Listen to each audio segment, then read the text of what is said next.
ఆ రోజు ఉదయం విహాన్ ఇంటి పక్కన ఉన్న పాత మామిడి చెట్టు కింద ఒక వింత మెరుస్తున్న రాయి కనిపించింది. అది ఏమిటో తెలుసుకోవాలని ఆశగా ఉంది. విహాన్ తన స్నేహితులు బబ్లీ, గొర్రెపిల్ల చింటూ, పిచ్చుకతో కలిసి ఆ రాయిని పరిశీలించాడు. రాయి మీద ఒక చిన్న పాత పటం చెక్కబడి ఉంది. అది దాగి ఉన్న నది అని రాసి ఉంది. ఈ నది ఎక్కడ ఉంది? విహాన్ ఆశ్చర్యపోయాడు. వాళ్లు ఆ పటాన్ని అనుసరించి గ్రామం బయట ఉన్న అడవి వైపు బయలుదేరారు. అడవిలో నడుస్తుండగా పటం ఒక పాత బావి దగ్గర ఆగింది. విహాన్ తన భూతద్దాన్ని తీసి బావి లోపల చూశాడు. అక్కడ నీటికి బదులుగా అనేక రంగుల కాగితపు పడవలు తేలుతున్నాయి.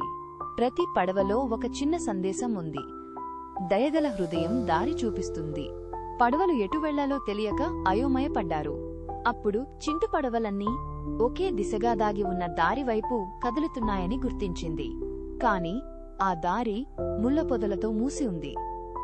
బబ్లీ తన బలం ఉపయోగించి ముళ్లను నెట్టివేయగా విహాన్ తన చిన్న కర్రతో దారిని శుభ్రం చేశాడు. వారు దారిగుండా వెళ్లిన తర్వాత ఒక అందమైన స్వచ్ఛమైన నదిని చేరుకున్నారు. ఆ నది మామూలు నది కాదు. దాని నీరు చిన్న బుడగలతో మెరుస్తోంది.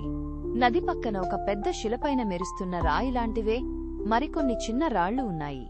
అవి ఆ నదిలోని నీటిని తాకగానే నదిలోని చేపలన్నీ సంతోషంగా గంతులేయడం మొదలుపెట్టాయి.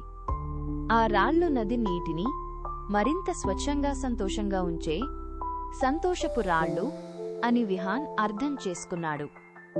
గ్రామ ప్రజలందరూ ఆ రాళ్లను సంరక్షిస్తే నది ఎప్పుడూ స్వచ్ఛంగా ఉంటుందని గ్రహించాడు. విహాన్, బబ్లీ, చింటూ సంతోషంగా గ్రామానికి తిరిగి వచ్చి తమ అమ్మమ్మకు నదీ రహస్యం గురించి చెప్పారు.